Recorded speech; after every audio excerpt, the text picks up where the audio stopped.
भांग और गांजे के द्वारा कभी भी आप भगवान को नहीं पा सकते हो, नहीं पा सकते हो, नहीं पा सकते हो।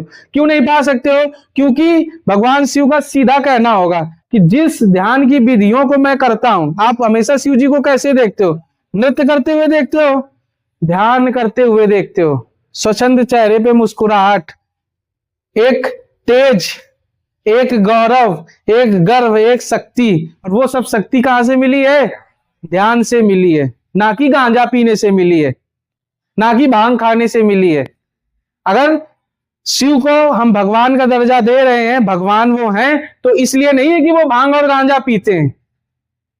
शिव अगर भगवान है इसलिए है क्योंकि वो ध्यान करते हैं, और उनके पास एक ध्यान की विधि नहीं है, उनके पास 112 ध्यान की विधियां हैं। और ये बात ऐसे ही माँ पार्वती जी ने शिव जी से पूछा एक दिन, ऐसे बैठे बैठे ही, कि आप आंख बंद करके बैठे रहते हैं, आनंदित रहते हो, परमानंद में रहते हो, और मैं आपसे कुछ जानना चाहती हूँ। तो शिव भगवान जी ने पूछा, क्या जानना चाहती हो?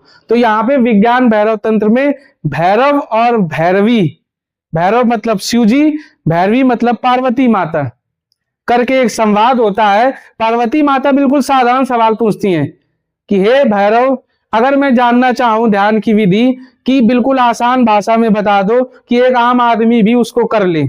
तो शिव जी एक विधि बता देते हैं, लेकिन भैरवी कहती हैं कि हो सकता है कि सब लोग इस विधि को ना कर पावे, हो सकता है कि किसी का इस विधि में मन ना लगे।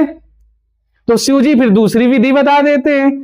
फिर भैरवी पूछती है कि हो सकता है दूसरे में भी मन न लगे। तो इस तरीके से बात चलते चलते, भैरव और भैरवी के बीच में बात चलते चलते चलते चलते चलते भगवान शिव ने 112 ध्यान की विधियां बताई। तो सोचो, जो व्यक्ति खुद ध्यान करता हो और दूसरों को सुख, आनंद, परमानंद पाने के लिए ध्यान बताता हो, तो क्या वो कभी नशे के लिए प्रेरित कर सकता है? कभी नहीं कर सकता।